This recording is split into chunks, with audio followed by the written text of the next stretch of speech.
പരിശുദ്ധ പരമദിവ്യകാരുണ്യത്തിന് ആരാധനയും സ്തുതിയും പുകഴ്ചയും ഉണ്ടായിരിക്കട്ടെ. പ്രിയപ്പെട്ടവരെ, നമ്മളെല്ലാവരും ജീവിതത്തിൽ പലവട്ടം കരഞ്ഞിട്ടുള്ളവരാണ്. ഇപ്പം കരയുമ്പോൾ സ്വാഭാവികമായിട്ട് നമുക്ക് കണ്ണ് നിറയും. കണ്ണിൽ നിന്ന് വെള്ളം പോലുള്ള ഒരു പദാർത്ഥം, നമ്മുടെ കണ്ണുനീരെന്ന് വിളിക്കുന്ന ആ രാസവസ്തു താഴേക്ക് വീഴും. അപ്പോൾ ഞാൻ ഈ ശുശ്രൂഷയ്ക്ക് വേണ്ടി പ്രാർത്ഥിച്ചുകൊണ്ടിരിക്കുന്ന സമയത്ത് എനിക്ക് പെട്ടെന്ന് തോന്നി, ഈ കണ്ണീരിലെ കണ്ടൻസ് എന്താണെന്ന് നോക്കണമെന്ന്. കണ്ണീരിൽ എന്തുമാത്രം കണ്ടൻ്റ് ഉണ്ട്, അല്ല എന്തൊക്കെയാണ് അടങ്ങിയിരിക്കുന്നത്. ശാസ്ത്രീയമായിട്ട് അതിനെ അനലൈസ് ചെയ്ത കണ്ണുനീരിൽ എന്തെല്ലാമാണ് അടങ്ങിയിരിക്കുന്നത്. അപ്പോൾ സ്വാഭാവികമായിട്ട് വിക്കിപീഡിയയാണ് നമുക്ക് ആദ്യം കിട്ടുന്നത്. വിക്കിപീഡിയയിൽ പറയും അതിൽ കുറേ 1500 പ്രോട്ടീൻ ഐറ്റംസ് ഉണ്ടെന്ന്. അയ്യോ, ഞാൻ ഞെട്ടിപ്പോയി. നമ്മുടെ കണ്ണീരിൽ 1500 പ്രോട്ടീൻ ഐറ്റംസ് ഉണ്ടെന്ന്. തീർന്നില്ല, എൻ്റെ അടുത്ത സെക്കൻഡിൽ പറയണത് കണ്ണീരിൽ കൊഴുപ്പ് ദ്രാവകങ്ങളുണ്ട്. അതുതന്നെ പ്രോട്ടീൻ, പക്ഷെ അതിൻ്റെ വ്യത്യസ്തമായിട്ടാണ് പ്രത്യേകം പറയണത്. ഫാറ്റി ഓയിൽസ് എന്നാണ് പറയണത്. ഫാറ്റി ഓയിൽസ് അത് പ്രോട്ടീനായിട്ട് കുറച്ച് വ്യത്യാസമുണ്ട്. ഇതെല്ലാം ഈ കണ്ണീരിലുള്ള ഒരു തുള്ളി കണ്ണീരിലുള്ളതാണ് ഫാറ്റി ഓയിൽസ്. പിന്നെ 1500 വകഭേദമുള്ള പ്രോട്ടീൻസ്.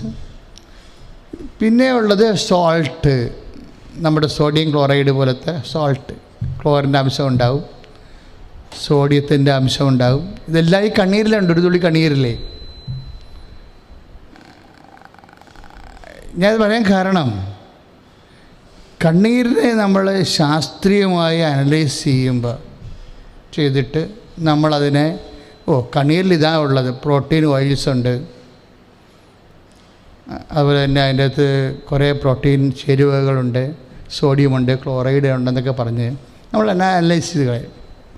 ഇനി കണ്ണുനീര് നമ്മൾ ഈ ദിവസങ്ങളിൽ കണ്ടതാണ്.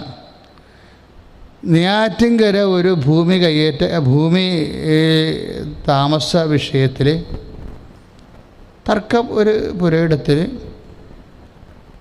കയ്യേറ്റമെന്ന് പറഞ്ഞ് ഗവൺമെൻറ് പറയുന്ന, പോലീസ് പറയുന്ന സംഭവം ഒഴിപ്പിക്കാൻ വേണ്ടി ചെന്ന സന്ദർഭം നമ്മൾ കണ്ടതാണ്.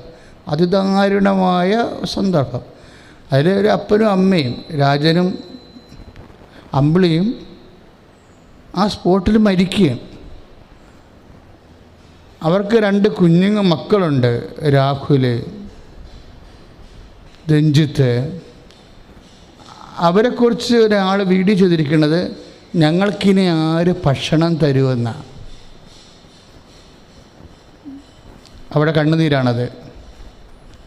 അപ്പോൾ ഒരു ശാസ്ത്രജ്ഞൻ ഈ രാഹുലിൻ്റെയും രഞ്ജിത്തിൻ്റെ അപ്പനും അമ്മയും നഷ്ടപ്പെട്ടവൻ്റെ ഭക്ഷണം തരാൻ പോലും ആളില്ലാത്തവൻ്റെ കണ്ണുനീര് കണ്ടിട്ട് ശാസ്ത്രം ഉടനെ പറയുകയാണ്, ഇത് എന്തായിരിക്കണത്, കുറേ പ്രോട്ടീൻ ഓയിൽസ് ഉണ്ട്, പിന്നെ സോഡിയമുണ്ട്, ക്ലോറിനുണ്ട്, പിന്നെ ബാക്കി വാട്ടറാണെന്നൊക്കെ പറഞ്ഞാൽ നമ്മുടെ പ്രതികരണം എന്തായിരിക്കും? ഏതായാലും ദയവായി അനുഗ്രഹിച്ച് സർക്കാർ അവരെ ഏറ്റെടുത്തു. സർക്കാർ അവർക്ക് വീടും സ്ഥലവും ഒക്കെ കൊടുക്കാമെന്ന് പറഞ്ഞതിൽ സന്തോഷമുണ്ട്. സർക്കാർ നിങ്ങളോടൊപ്പം എന്ന് പറയുന്ന നമ്മൾ സ്വാഭാവികമായിട്ട് എപ്പോഴും ഇടയ്ക്ക് കേൾക്കുന്ന വിഷയത്തിനൊക്കെ ആ ഒരു പ്രോമിസ് വന്നപ്പോൾ ഒരു അർത്ഥമായി ശരിക്കും. പക്ഷേ എങ്കിലും ഞാൻ ഇതിനെ പറയാൻ കാരണം, ഈ കണ്ണീരിന് സർക്കാരും പറയണോ, ഇത് കണ്ണീരല്ലേ, കണ്ണീരിൻ്റെ പ്രോട്ടീൻ ഓയിൽസ് അല്ലേ ഉള്ളൂ എന്ന് പറഞ്ഞാൽ നമ്മൾ സർക്കാരിന് എന്ത് പറയും?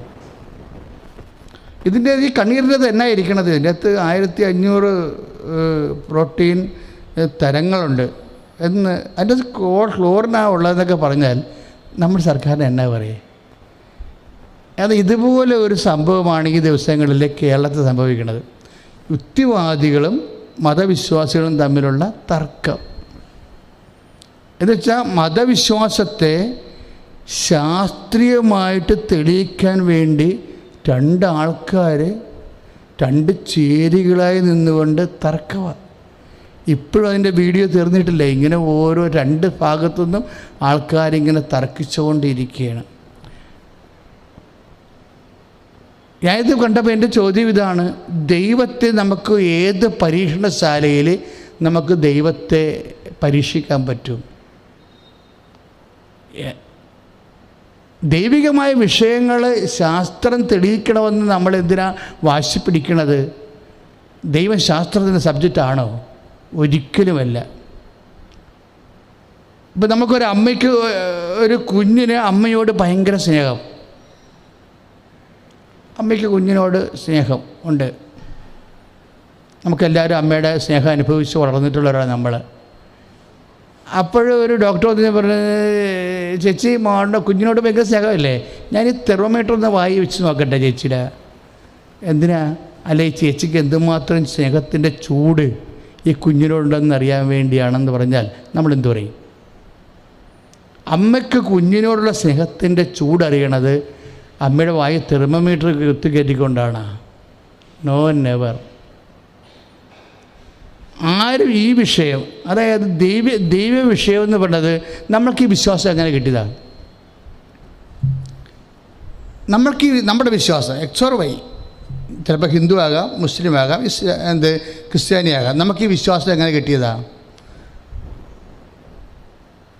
ചിലർ പറയും ഈ നമ്മളാരും ചിലപ്പോൾ ചിലർ പറയും ഈ വിശ്വാസം നമുക്ക് നമ്മളുടെ ബുദ്ധി ഉറക്കണ മുമ്പ് നമുക്ക് തന്നതാണെന്ന് പറയും. അങ്ങനെ പറയണ വാദിക്കുന്നവരുണ്ട്. ശരിക്കും ശരി, നമുക്ക് ഈ വിശ്വാസം എങ്ങനെ കിട്ടിയതാ?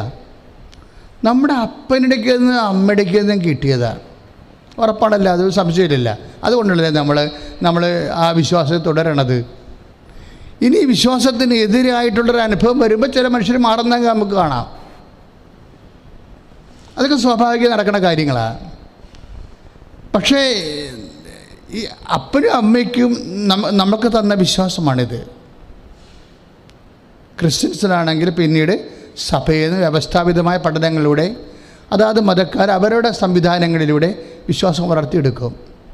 ഓക്കെ, നമുക്ക് ആദ്യം തന്ന അപ്പനും അമ്മയും ആണല്ലോ വിശ്വാസം തന്നത്. അതെങ്ങനെയാണ് അവർ നമുക്ക് തന്നത്? നമ്മൾക്ക് ആദ്യം പാല് തന്നതാരാണ്? അമ്മയാണ്, അല്ലേ? അത് കഴിഞ്ഞതിന് ശേഷം നമുക്ക് വേറെ തരത്തിലുള്ള അമ്മയുടെ മുലകൂടി മാറിക്കഴിയുമ്പോൾ പിന്നെയും നമുക്ക് പാല് കിട്ടും, അല്ലെ? പശുവിൻ്റെ പാലൊക്കെ കിട്ടും. ആ പശുവിൻ്റെ പാല് നമുക്ക് ആ കുഞ്ഞ് കുടിക്കണത് ആ പാലിൽ എന്തെല്ലാം സംഭവം ഉണ്ടെന്ന് ശാസ്ത്രീയമായി പരീക്ഷിച്ച് നോക്കിയിട്ടാണ് കുഞ്ഞ് പാല് കുടിക്കണത്. ആ അപ്പനും അമ്മ നമുക്ക് തരുന്ന പാല്, പശുവിൻ്റെ പാലായാലും ശരി, അത് ആ കുഞ്ഞ് കുടിക്കണത് ആ പാലിൽ എന്തെല്ലാം കണ്ടൻ്റ് ഉണ്ട്, ലാക്ടോജൻ ഇത്ര ശതമാനമുണ്ട്, അതിൻ്റെ അകത്ത് കാൽഷ്യം എന്തുമാത്രം ഉണ്ട് എന്നൊക്കെ പരീക്ഷിച്ച് നോക്കിയിട്ടാണ് കുഞ്ഞ് പാല് കുടിക്കണത്. അല്ല, അപ്പനും അമ്മയും പാല് പണ്ട് കുടിച്ചിട്ടുണ്ട്, അവർക്കറിയാം പാല് ബലമുണ്ടാക്കുന്നതാണ്. അതുപോലെ നമുക്ക് വിശ്വാസം പകർന്നു കിട്ടിയത്. ഞാൻ സത്യം പറഞ്ഞാൽ എൻ്റെ വിശ്വാസം മുഴുവൻ എൻ്റെ അപ്പൻ്റെ വിശ്വാസമാണ്. അപ്പൻ ദൈവദരിസ്ഥനിൽ നിൽക്കുന്നതും മുട്ടയിൽ നിൽക്കുന്നതും പ്രാർത്ഥിക്കുന്നതും ദേവാലയത്തിൽ പോണതും തിരിച്ചു വരുന്നതും ആ ഒരു ശനിയാഴ്ച വേലിപ്പത്തില് നിന്ന് ചെമ്പരത്തിപ്പ് പറിച്ചെടുക്കുന്നതും പരിശുദ്ധ അമ്മയുടെ മുമ്പിൽ കൊണ്ടുവന്ന് വെക്കുന്നതും ഇത് അവിടെ നിന്ന് പ്രാർത്ഥിക്കുന്നതും ചില സമയത്ത് ഉച്ച 12 മണിക്ക് നേരം അപ്പൻ കുറേ വിഷമത അനുഭവിക്കുന്ന ദിവസങ്ങളിൽ അപ്പം 12 തിരി വാങ്ങിച്ചിട്ട് ഉച്ച 12 മണിക്ക് നേരം രൂപത്തിലേക്ക് കത്തിച്ച് വെച്ചിട്ട് ഇങ്ങനെ ഒറ്റമുണ്ട് കൊടുത്ത് മുട്ടയിൽ നിന്ന് പ്രാർത്ഥിക്കുന്നത് ഞാൻ കണ്ടിട്ടുണ്ട് ഉച്ച 12 മണിക്ക് പലപ്പോഴും. ഞാൻ ഈ വിശ്വാസം എവിടെ നിന്നാണ് ആർജിച്ചത്? ആ അപ്പൻ ആ പ്രതിസന്ധി ഘട്ടങ്ങളിൽ അപ്പൻ അനുഭവിച്ച വിശ്വാസത്തെ അനുവർത്തിച്ചുകൊണ്ട് അനുഭവം പ്രാപിച്ച് നമുക്ക് പകർന്നു തന്നതാണ്. നമ്മൾ വളർന്നു കഴിഞ്ഞപ്പോൾ നമുക്ക് മനസ്സിലായി അത് അപ്പൻ പറയുന്നതിനേക്കാൾ ശക്തമാണെന്ന്. എനിക്ക് അഭിമാനമുണ്ട്, അപ്പനേക്കാൾ വലിയ വിശ്വാസം എനിക്കുണ്ട്. പക്ഷേ നല്ല ശരിക്കും വിശ്വാസമുണ്ട്. ഞാനൊരിക്കൽ ഇസ്രയേലിൽ വെച്ച് ഞാൻ നിങ്ങളോട് പറഞ്ഞിട്ടുണ്ട്, എനിക്ക് വഴി മുട്ടിപ്പോയ സമയത്ത്, എനിക്ക് വഴി കാണാൻ പറ്റാത്തൊരവസ്ഥയിൽ അകപ്പെട്ടു പോയ സമയത്ത് അവിടെ ആരുമില്ല, എവിടെയാണ് വഴിയെന്ന് എനിക്കറിയാൻ പാടില്ല, എവിടെയാണ് വണ്ടി എന്നറിയാൻ പറ്റുന്ന കാലത്ത് ഞാൻ അമ്മയോട് പറഞ്ഞൊരു വാക്കുണ്ട്, അമ്മയെ ഞാൻ വിടത്തില്ലെന്ന് പറഞ്ഞു. പരിശുദ്ധ അമ്മയോട്. കാര്യം എൻ്റെ ചങ്കത്തിനും പൊടിഞ്ഞിരിക്കുന്നു. കാര്യം ആ പ്രോഗ്രാം ക്യാൻസലായി കഴിഞ്ഞാൽ പിന്നെ ആ ദിവസം മൊത്തം പോവും. ഞങ്ങളുടെ മൊബൈൽ പോലും ആ സമയത്ത് വർക്ക് ചെയ്യുന്നില്ല. ആളും അറിയാൻ പാടില്ല, ദിക്കും അറിയാൻ പാടില്ല, അകപ്പെട്ടു പോയി. അപ്പോൾ ഞാൻ അമ്മയോട് പറഞ്ഞു, അമ്മയെ ഞാൻ വിടത്തില്ലെന്ന് പറഞ്ഞ്. എന്താ കാര്യം? ഞാൻ 24 മണിക്കൂർ അമ്മയെന്ന് പറഞ്ഞ് നടക്കുന്ന ആളാണെന്ന് പറഞ്ഞു. എൻ്റെ അമ്മേ, അതാണ് പ്രാർത്ഥന. അവിടെ വേറെ ഒരു പ്രാർത്ഥനയുമില്ല. അമ്മയെ ഞാൻ വിടത്തില്ല. കാരണം എന്താണ്? 24 മണിക്കൂർ ഞാൻ അമ്മയെന്ന് പറഞ്ഞ് നടക്കുന്ന ആളാണെന്ന് പറഞ്ഞു. സത്യമാണത്. അല്ല, എന്തെങ്കിലും കൈമോശം വരുമ്പോൾ അമ്മയെന്ന് പറഞ്ഞു കേൾക്കണമല്ല, 24 മണിക്കൂർ അമ്മയെന്നും പറഞ്ഞ് നടക്കുന്ന ആളാണ് എന്ന് പറഞ്ഞപ്പോൾ എന്നാ പറ്റി? എൻ്റെ ബുദ്ധിപ്പോലും ഇല്ലാത്ത, ഓർമ്മയെപ്പോലും ഇല്ലാത്ത വണ്ടിയുടെ കളറ് അമ്മേൻ്റെ മനസ്സിൽ തോന്നിച്ച്. ദൈവവിശ്വാസം എന്ന് പറഞ്ഞാൽ എന്താ? എൻ്റെ ബുദ്ധിയിലാണ്. ഞങ്ങൾ വെളുപ്പിന് എഴുന്നേറ്റ് പോകുന്ന ആൾക്കാരാണ് ഹോട്ടലിൽ നിന്ന്. ആ വണ്ടി ഏതാണ്, വണ്ടിയുടെ കളർ ഏതാണെന്നൊന്നും എനിക്കറിയത്തില്ല. പക്ഷേ ആ സമയത്ത് ഒരു കൊന്ത ചെന്ന് കഴിയുമ്പോൾ ബ്ലാക്ക് ആൻഡ് റെഡ് ഡിസൈനുള്ള വണ്ടി. അപ്പോൾ അത് വെറുതെ എൻ്റെ മനസ്സിൽ തോന്നിച്ചതാണ്. അപ്പോൾ ഞാൻ പറഞ്ഞു, സാറേ വണ്ടി ഇതാണ്. നമ്മൾ ഈ ജവമാല ചൊല്ലി കഴിയുമ്പോൾ, വിജയകുമാർ സാറാണ് എൻ്റെ കൂടെ ഉണ്ടായിരുന്നത്. ഈ ജവമാല ചൊല്ലി കഴിയുമ്പോൾ വണ്ടി നമുക്ക് മുമ്പിൽ വരും. കാര്യം ഞങ്ങളുടെ വണ്ടിയിൽ പോയിക്കൊണ്ടിരിക്കുകയായിരുന്നു. ഈ വണ്ടി തിരക്കിപ്പോവുകയാണ്. പക്ഷേ ഏത് ദിക്കാണ്, എവിടെ പോകണമെന്ന് ഡ്രൈവറിനോട് പോലും പറയാൻ ഞങ്ങൾക്ക് ദിക്കറിയത്തില്ല, അയാൾക്ക് ഞങ്ങളുടെ ഭാഷ അറിയത്തില്ല. പണിയായി. അപ്പോൾ ഇങ്ങനൊരു സന്നിഗ്ധമായ ഘട്ടത്തിൽ പറയണ ഇതാണ്, അമ്മ നമ്മൾ ജോമാല ചൊല്ലിക്കഴിയുമ്പോൾ വണ്ടി നമ്മുടെ കൈ മുമ്പിൽ കൊണ്ടുവന്ന് തരുമെന്ന്. അതുപോലെ തന്നെ ഇപ്പോൾ ഈശോ ദിവ്യകുർബാന എഴുന്നള്ളി ജീവനോടെ ഇരിക്കുകയല്ലേ. ഞാൻ പറഞ്ഞതിൻ്റെ അകത്തൊരു വാക്ക് പോലും തെറ്റില്ല. അതുപോലെ തന്നെ ആ ജപമാല ചൊല്ലിക്കഴിയുമ്പോൾ ഈ പറഞ്ഞ വെള്ളയും പറഞ്ഞ കറുപ്പും ചുവപ്പും വെള്ളയും ചേർന്ന വണ്ടി ഞങ്ങളുടെ മുമ്പിൽ കൊണ്ടുവന്നിട്ട്, എത്ര 64 ഫീറ്റ് റോഡാണ്, ഇൻ്റർനാഷണൽ റോഡാണ്. അതിൻ്റെ ഇടയ്ക്കൂടി തലങ്ങും വിലങ്ങും പായുന്ന കൂട്ടത്തിൽ നിന്നാണ്, 10,000-കണക്കിന് വണ്ടികളുടെ കൂട്ടത്തിൽ നിന്നാണ് ആ വണ്ടി ഞങ്ങളുടെ മുമ്പിൽ എത്തിയത്. നമ്മൾ വിശ്വസിക്കുന്നത് ജീവിക്കണ ദൈവത്തിലാണ്. ഈ ജീവിക്കണ ദൈവത്തെ വിശ്വസിക്കുന്നവന് എന്തിനാണ് ശാസ്ത്രം? ശാസ്ത്രത്തിൻ്റെ പണി വേറെയാണ്. ദൈവമായിട്ട് ഒരു ബന്ധവും അതിനില്ല. ദൈവ അനുഭവമായിട്ടൊരു ബന്ധവുമില്ല. ഇന്നലെ ഞാൻ ഓർക്കുകയായിരുന്നു, പെട്ടെന്നിങ്ങനെ വീട്ടിൽ എൻ്റെ മുറിയിലിരുന്നുകൊണ്ട് ഞാൻ പല കാര്യങ്ങളെക്കുറിച്ച്, കുറേ കൃപാസനം പ്രോജക്റ്റുകൾ തീരാനുണ്ട്. ഇപ്പോൾ കൃപാസനം പ്രോജക്റ്റുകൾ തീരാനുള്ളത് കാരണം ഞാനതിൻ്റെ അതിലേക്ക് ഇടയ്ക്കൊക്കെ വെക്കുക അപ്പോൾ വിഷയം. അതിനുശേഷം പെട്ടെന്ന് ഞാനത് മനസ്സിൽ ഓർത്ത, പെട്ടെന്ന് മാതാവിൻ്റെ മടിയിൽ ഈശോ മരിച്ചു കിടക്കുന്ന ഒരു ദർശനം ഉണ്ടായി. മാതാവിൻ്റെ മടിയിൽ ഈശോ മരിച്ചു കിടക്കുന്ന ദർശനം. അപ്പോൾ ഞാനോട് ഞാൻ മരിച്ചു പോയിരിക്കുക, എന്നാലും ചോദിക്കാം, കർത്താവിനോട് ചോദിക്കാം. അപ്പോൾ എന്നെ സംബന്ധിച്ചോളം ദർശനം സ്വപ്നമൊക്കെ വന്നു കഴിഞ്ഞാൽ ആ സെക്കൻഡിൽ പാരാത്രി ആണെങ്കിലും ശരി ഞാൻ എഴുന്നേറ്റ് വചനം നോക്കിയിരിക്കും. കാര്യം ദൈവം നമ്മോട് സംസാരിക്കുന്ന ഏറ്റവും ശക്തമായ ഉപാധികളിലൊന്ന് സ്വപ്നമാണ്, രണ്ടാമത് ദർശനമാണ്. പക്ഷേ ഇതിന് വ്യാഖ്യാനം പറയേണ്ടത് ആരാണ്? ദൈവമനസ്സ് പറയേണ്ടത് ആരാണ്? വചനമാണ്. നിങ്ങളങ്ങനെ ട്രെയിൻ ചെയ്യണം നിങ്ങളാ. കാര്യം ദൈവാനുഭവം എന്ന് പറയണത് നമ്മളീ പറയുന്ന സങ്കല്പമല്ല. അത് നമുക്ക് കണ്ടുകൊണ്ട് കാണാം, ചെവി കൊണ്ട് കേൾക്കാം, കൈകൊണ്ട് തൊടാം. അത്രയും ടാൻജിബിളാണ്. അപ്പോൾ എൻ്റെ മനസ്സിൽ ഞാൻ കുറച്ച്, ഇപ്പോൾ പണ്ടത്തോടെ ഒരു പ്രോജക്റ്റ് ഉണ്ട്, അതിന് കുറച്ച് പ്രശ്നങ്ങൾ അവിടെ ഉണ്ട്. അതുപോലെ തന്നെ ഇവിടെ പുതിയ പ്രോജക്റ്റ് കൃപാസനത്തിന് തുടങ്ങുന്നുണ്ട്. ഇപ്പോൾ എല്ലാത്തിനും പല വിഷയങ്ങൾ സാങ്കേതികമായിട്ട് വരുന്നുണ്ട്. ഇതിനെ കുറിച്ച് ഞാൻ ഈ ദിവസങ്ങളിൽ എൻ്റെ പ്രാർത്ഥനയായിട്ടൊരു വിഷയം വരുന്നതല്ല. അപ്പോൾ പെട്ടെന്ന് ഈ പ്രാർത്ഥന മനസ്സിലോർത്തുകൊണ്ട് വീട്ടിലിരിക്കുന്ന, എൻ്റെ മുറിയിരിക്കുന്ന സമയത്ത് പെട്ടെന്ന് ഈശോ അമ്മയുടെ മടിയിൽ മരിച്ചു കിടക്കണം. അപ്പോൾ ഞാൻ ഓർക്കും, ദൈവമേ എന്താ ഇത്, ഞാൻ മരിക്കുമായിരിക്കുമോ? എപ്പോഴായാലും നമുക്ക് ഈശോയുടെ അടുത്ത് പോകണം. അപ്പോൾ കുറച്ച് കാര്യം എനിക്ക് ചെയ്തു തീർക്കാനുണ്ട്. കാര്യം അതിന് എനിക്കൊരു വചനമുണ്ട്. കാര്യം 17:4 എൻ്റെ വചനം. എന്താണ്? കർത്താവേ, ഭൂമിയിൽ ഞാൻ അങ്ങയെ മഹത്വപ്പെടുത്തി, അങ്ങ് എന്നെ ഏൽപ്പിച്ച ജോലി ഞാൻ പൂർത്തിയാക്കിയെന്ന്. അപ്പോൾ ജോലി പൂർത്തിയാക്കാൻ നമുക്കൊരു അവകാശമുണ്ട്. ഇപ്പം നമ്മുടെ മക്കളെ കല്യാണം കഴിപ്പിച്ചിട്ടില്ല, അപ്പം നീ ദൈവത്തോട് പറയണം, അതെൻ്റെ ജോലിയാണ്, അതെനിക്ക് പൂർത്തിയാക്കണമെന്ന് പറയാം നിനക്ക്. അപ്പം നിൻ്റെ വീട് വെച്ചിട്ടില്ല, നിൻ്റെ കുഞ്ഞുങ്ങൾ വലുതായി വരുന്നു, അത് നിൻ്റെ ജോലിയാണ്, അത് നിനക്ക് പൂർത്തിയാക്കണമെന്ന് പറയണം നിനക്ക്. അതാണ് വചനമെന്ന് പറയണത്. അതായത് ഈശോ അങ്ങനെ പ്രാർത്ഥിച്ചതാണ്. അപ്പോൾ അതൊക്കെ പ്രാർത്ഥിക്കാൻ പാടില്ലെന്നില്ല. ഈശോ അങ്ങനെ പ്രാർത്ഥിച്ചതാണ്. 17:4 പ്രാർത്ഥിച്ചതാണ്. എന്താ പ്രാർത്ഥിച്ചത്? പിതാവേ, ഭൂമിയിൽ ഞാൻ അങ്ങയെ മഹത്വപ്പെടുത്തി. എങ്ങനെ മഹത്വപ്പെടുത്തി? അങ്ങനെ ഏൽപ്പിച്ച ജോലി ഞാൻ പൂർത്തിയാക്കിയെന്ന്. അപ്പോൾ ദൈവം എനിക്ക് കുഞ്ഞുങ്ങളെ തന്നിട്ടുണ്ടെങ്കിൽ അവിടെ പഠനം, അവിടെ ജോലി, അവർക്ക് മാന്യമായൊരു ജീവിത പങ്കാളിയെ കൊടുക്കുക, അവർക്ക് അവരുടെ സ്റ്റാറ്റസ് ജീവിക്കാൻ ഒരു വീടുണ്ടാക്കി കൊടുക്കുക, എന്നെ പറ്റുന്ന എൻ്റെ കൊക്കിന് ഒതുങ്ങുന്ന രീതിയിൽ അവരെ സഹായിക്കുക, അതെൻ്റെ ജോലിയാണ്. അപ്പോൾ അത് ദൈവത്തിൻ്റെ സന്നിധി പറഞ്ഞ കർത്താവ് നീയും പ്രാർത്ഥിച്ചല്ലോ ജോലി പൂർത്തിയാക്കണം, ഞാനും അങ്ങയുടെ തിരുസന്നിധി പ്രാർത്ഥിക്കണം, എൻ്റെ ജോലി പൂർത്തിയാക്കാൻ എന്നെ അനുഗ്രഹിക്കണമേ. അതാണ് ഞാൻ പ്രാർത്ഥിച്ചത്. എൻ്റെ ജോലി പൂർത്തിയാക്കാൻ, അങ്ങനെ ഏൽപ്പിച്ച് ജോലി പൂർത്തിയാക്കാൻ എന്നെ അനുഗ്രഹിക്കണം ചോദിച്ചപ്പോഴാണ് പെട്ടെന്ന് ഈശോ അമ്മയുടെ മടിയിൽ ഈശോ മരിച്ചു കിടക്കണം. ഞാൻ പറഞ്ഞു, അപ്പോൾ ഞാൻ ജോലി പൂർത്തിയാക്കുന്ന മുമ്പ് നീ എന്നെ തിരിച്ച് വിളിക്കുമായിരിക്കുമോ? എന്തായാലും കുഴപ്പമൊന്നുമില്ല, നീ പൂർത്തിയാക്കിയാൽ മതി എന്നും പറഞ്ഞുകൊണ്ട് ഞാൻ ഓട്ടോമാറ്റിക്കായിട്ട് ചെയ്യണ പരിപാടി വെച്ചാൽ അപ്പം തന്നെ വചനം എടുത്ത് നോക്കും. എന്താണ് ഈശോ ഈ ദർശനത്തിലൂടെ പറയണത്? എൻ്റെ മക്കൾ മനസ്സിലാക്കണം, നമ്മൾ ജീവിക്കണ ദൈവത്തിലാണ് വിശ്വസിക്കണത്.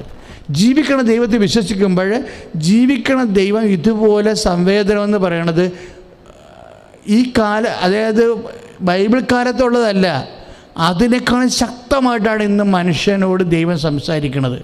ഇപ്പോൾ ഞാനിവിടെ ബൈബിളിൽ നോക്കി, കർത്താവ് നീ എന്താ പറയണത്? നോക്കിയപ്പോഴെന്നാ സങ്കീർത്തനമാണ് എൻ്റെ ഈ കിട്ടിയത്. ഞാൻ കണ്ണ് തുറന്ന് നോക്കി, വലത് വഴി നോക്കിയപ്പോൾ 131 സങ്കീർത്തനമാണ്.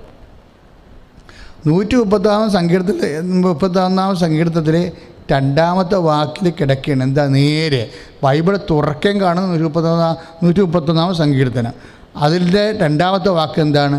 അമ്മയുടെ മടിയിൽ ശാന്തനായി ഉറങ്ങുന്ന കുഞ്ഞിനെപ്പോലെ ഞാൻ എന്നെ ശാന്തനാക്കിയെന്ന്. എൻ്റെ അമ്മേ, ഞാൻ വല്ല ഇടിവെട്ടുകൊണ്ട് പോരെ. നിങ്ങളൊന്ന് ചിന്തിച്ച് നോക്കിയ ഈ വിഷയങ്ങൾ. കർത്താവ് എന്തുമാത്രം ടാഞ്ചിബിളാണ്.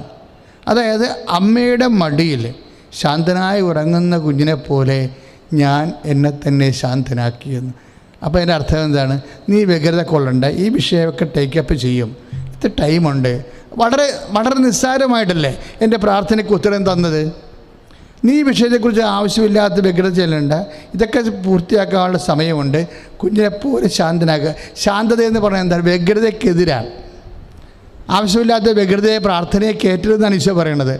ആവശ്യമില്ലാത്ത വ്യഗ്രത പ്രാർത്ഥനയെ കയറ്റരുത്. ശാന്തമാവുക, കുഞ്ഞിനെപ്പോലെ ശാന്തമാവുക. അമ്മയുടെ മടി ശാന്തമായി ഉറങ്ങുന്ന കുഞ്ഞിനെപ്പോലെ. എനിക്ക് ഭയങ്കര ഇഷ്ടപ്പെടും. ഞാൻ ഈ അമ്മയുടെ ആളായിട്ട് നടക്കുമ്പോൾ അപ്പോൾ അമ്മയെ കൂടി ചേർത്താണ് എന്നോട് മറുപടി പറഞ്ഞത് ദൈവം. അമ്മയെ കൂടി ചേർത്താണ് എന്നോട് മറുപടി പറഞ്ഞത്. ഇതാണ് നമ്മുടെ ദൈവാനുഭവം. ഇതൊരു തർക്കത്തിൻ്റെ വിഷയമല്ല, ഇതൊരു വിശ്വസിച്ച് അനുഭവിക്കുന്ന വിഷയമാണ്. തർക്കത്തിൻ്റെ വിഷയത്തിലേക്ക് പോകുന്നവരാരും ദൈവവിശ്വാസികളല്ല ശരിക്കും പറഞ്ഞാൽ. കാര്യം യൂട്യൂബിൽ ഇങ്ങനെയൊക്കെ തർക്കങ്ങൾ സംവാദങ്ങൾ വരുമ്പോൾ ഞാൻ ഓർക്ക് ഇതെന്ത് മണ്ടത്തിലേക്ക് കാണിക്കണത്? ദൈവം ഒരിക്കലും തർക്കത്തിൻ്റെ വിഷയമല്ല. പിന്നെ ആരെയും തർക്കിച്ച് ബോധ്യപ്പെടുത്താനും പറ്റത്തില്ല.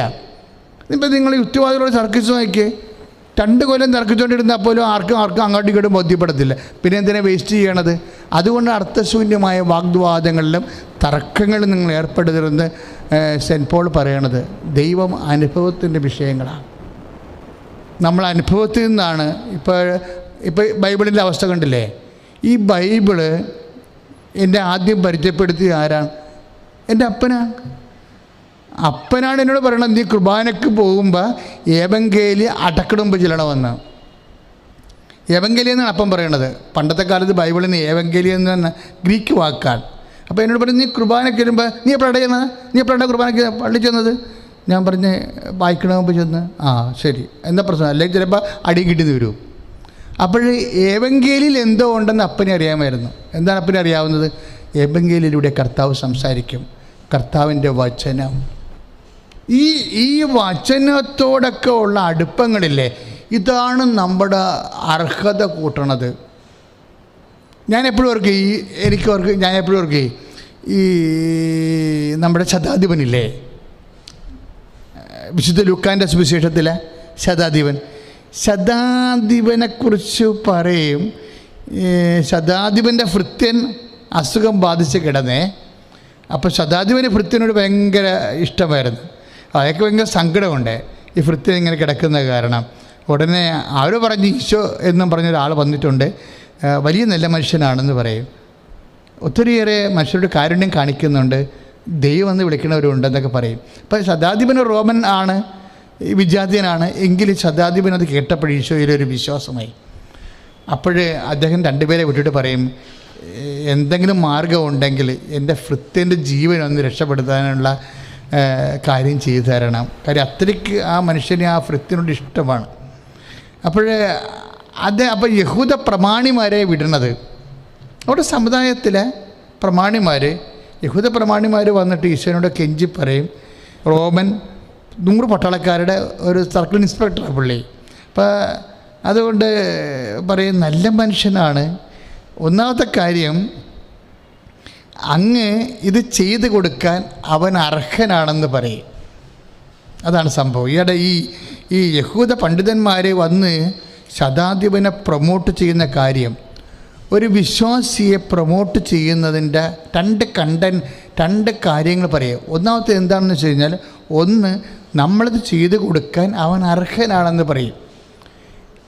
അപ്പോൾ ഈശോ ഇവരെ നോക്കും, എന്താ വെച്ചാൽ ഈ അർഹത എന്താണെന്ന് അറിയണ്ടേ. അപ്പോൾ ഒന്നാമത്തെ അർഹത പറയും, അവൻ നമ്മുടെ ജനത്തെ സ്നേഹിക്കുന്നുണ്ടെന്ന് പറയും. അത് വലിയ കാര്യമാണ്. അതാണ് ഇപ്പം ഈ ലുക്ക 7:5 ലുക്കയുടെ സുവിശേഷം 7:5. അവൻ നമ്മുടെ ജനത്തെ സ്നേഹിക്കുന്നുണ്ട്. സാധാരണ റോമൻ ഭരണാധികാരികൾ പലപ്പോഴും യഹൂദന്മാരെ സ്നേഹിക്കത്തില്ല, ജനത്തെ സ്നേഹിക്കത്തില്ല. എപ്പോഴും അവരെ കൊല്ലാനാണ് ഇവർ വരണത്. അടിക്കാനും കൊല്ലാനും ഭീഷണിപ്പെടുത്താനും അവരുടെ വീട്ടിൽ കയറി ഭക്ഷണം കട്ട് തിന്നാനും ഇങ്ങനെയൊക്കെ ഒത്തിരി, അതുപോലെ വീടിന് പൊന്ന് കൊള്ള ചെയ്യാനും, ഇങ്ങനെ ഒത്തിരിയേറെ റോമൻ ഭരണാധികാരികൾ ഇതുപോലെയുള്ളവർ പട്ടാളക്കാരൊക്കെ തോന്നിവാസികളായിരുന്നു. അവർ ശത്രുക്കളെ പോലെയും ആണ് ഇവർ ഈ യഹൂദന്മാരെ കണ്ടത്. പക്ഷേ ഈ പ്രത്യേക പെർട്ടിക്കുലർ സെഞ്ചൂറിയൻ ഇയാളുടെ അർഹത എന്താണെന്ന് നമ്മൾ നോക്കുകയാണ്. രണ്ടാമത്തെ എന്താ പറയണത്, അവൻ നമുക്ക് ജനത്തെ വെറുതെ സ്നേഹിക്കണം എന്ന് പറയണതല്ല. ഒരു സ്വന്തം കാശ് മുടക്കിൽ സ്വന്തം ശമ്പളത്തിൽ നിന്ന് ഒരു സിനഗോഗ് നമുക്ക് ഒരു പള്ളി പണിത് കൊടുത്തിട്ടുണ്ട് അയാൾ. ചുമ്മായല്ല. അപ്പം അയാൾ ജനത്തെ മാത്രമല്ല സ്നേഹിക്കണത്, ദൈവത്തെയും സ്നേഹിക്കുന്നുണ്ട്. അപ്പോൾ 2 ക്വാളിറ്റിയാണ് ഇയാൾക്കുള്ളത്. ഇയാളുടെ അർഹത എന്താണ്? ഒന്ന്, ജനത്തെ സ്നേഹിക്കുന്നു. ഇത് രണ്ടും മതി. ശ്രുതികട ഹല്ലേലൂയ, യേശുവേ സ്തോത്രം, hallelujah, hallelujah, hallelujah, hallelujah, hallelujah, hallelujah, hallelujah, യേശുവേ നന്ദി, ഹല്ലേലൂയ, ഹല്ലേലൂയ, ഹല്ലേലൂയ, യേശുവേ ആരാധന, ആരാധന, hallelujah, hallelujah, hallelujah, hallelujah, hallelujah, യേശുവേ സ്തുതി, hallelujah, hallelujah, hallelujah, hallelujah, hallelujah, യേശുവേ നന്ദി, നന്ദി, നന്ദി, ഹല്ലേലൂയ, ഹല്ലേലൂയ, ഹല്ലേലൂയ.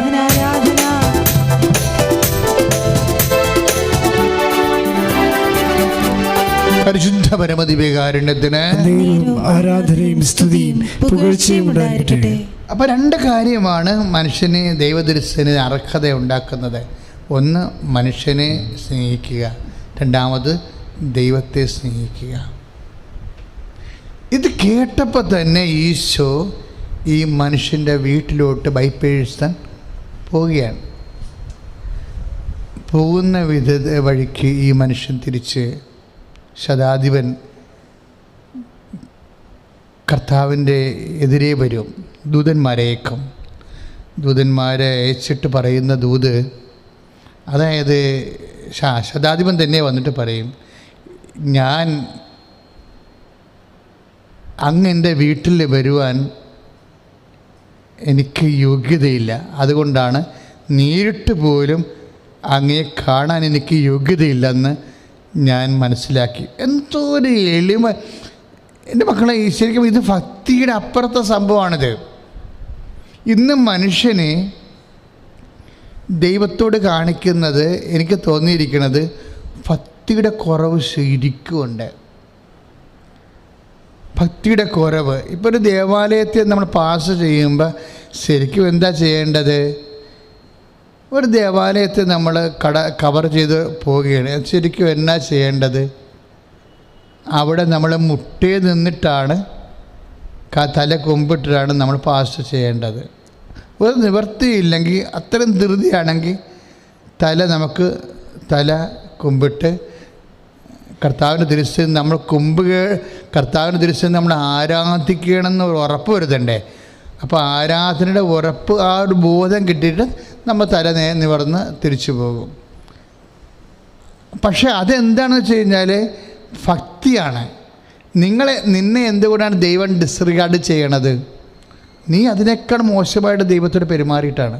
നിനക്ക് ദേവാലയത്തെക്കുറിച്ച് അറിയത്തില്ല, ഈശോയുടെ സാന്നിധ്യത്തെക്കുറിച്ച് അറിയാം, പക്ഷേ നീ അതനുസരിച്ച് മാനസികമായിട്ട് നിൻ്റെ മനസ്സിനെ ഒരുക്കിയിട്ടില്ല. ഭക്തി വലിയ വിഷയമാണ്. ഭക്തി എന്ന് പറയുന്നത് എളിമയെന്ന് വരുന്നതാണത്.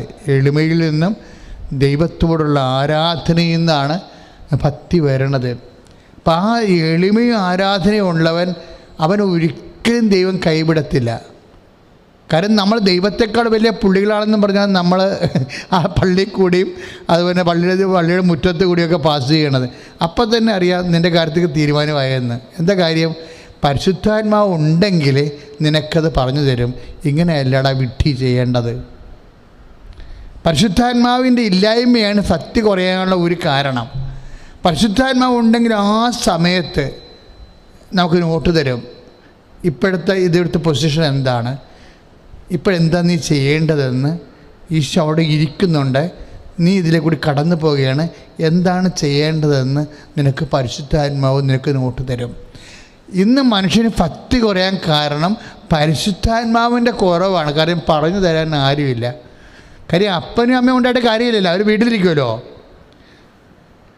അപ്പനും അമ്മയും ഉണ്ടായിട്ട് ഈ നമ്മൾ സഞ്ചരിക്കുമ്പോഴൊക്കെ ഓരോരോ സമയത്ത് ദൈവമായിട്ട് കണ്ടുമുട്ടുന്ന സമയത്തൊക്കെ അപ്പനും അമ്മയും എന്ന് പറയുമോ? അവരെ നമുക്ക് 6 വയസ്സോ 12 വയസ്സോ ഉള്ളപ്പോൾ നമ്മൾ പറഞ്ഞിരുന്നു പറഞ്ഞ് പിന്നെ പറയേണ്ടത് ആരാണ്? എന്നേക്കും നിങ്ങളോടുകൂടി ആയിരിക്കാൻ മറ്റൊരാശ്വാസകനെ അവൻ നിങ്ങൾക്ക് തരുമെന്ന്. അപ്പോഴും എന്നേക്കും എവിടെയായാലും നമ്മുടെ കൂടെ ഉണ്ടാവേണ്ടത് ആരാണ്? പരിശുദ്ധാത്മാവാണ്. അപ്പോൾ എവിടെയാകുമ്പോഴും പരിശുദ്ധാത്മാവ് ഉണ്ടായാൽ മാത്രമേ നമ്മൾ ഭക്തി കാണിക്കുന്ന സ്ഥലത്ത് ഭക്തിയും ആരാധിക്കേണ്ട സമയത്ത് ആരാധനയും, അത് മുതിർന്നവരോടായാലും സഭാശ്രേഷ്ഠന്മാരോടായാലും അതുപോലെ തന്നെ അതിനേക്കാൾ ഒരു ദൈവത്തോടായാലും നമ്മൾ കാണിക്കുന്നത് എന്താണ്?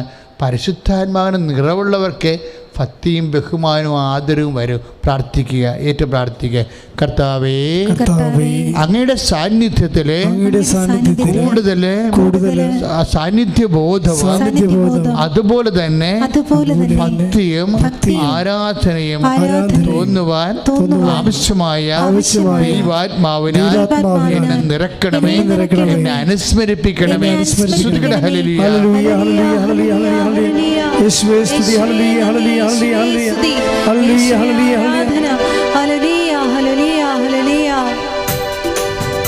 പരിശുദ്ധ പരമദിവ്യകാരുണ്യത്തിന് അപ്പോഴേ ശതാധിപനോട് ഈശോ പറയുന്നൊരു വാക്കുണ്ട്. ഇത്ര വലിയ വിശ്വാസം ഇസ്രയേലിൽ പോലും ഞാൻ കണ്ടിട്ടില്ല. 7:10 ശതാധിപനെ ഈശോ കൊടുക്കുന്ന സർട്ടിഫിക്കറ്റ് അംഗീകാരമാണ്.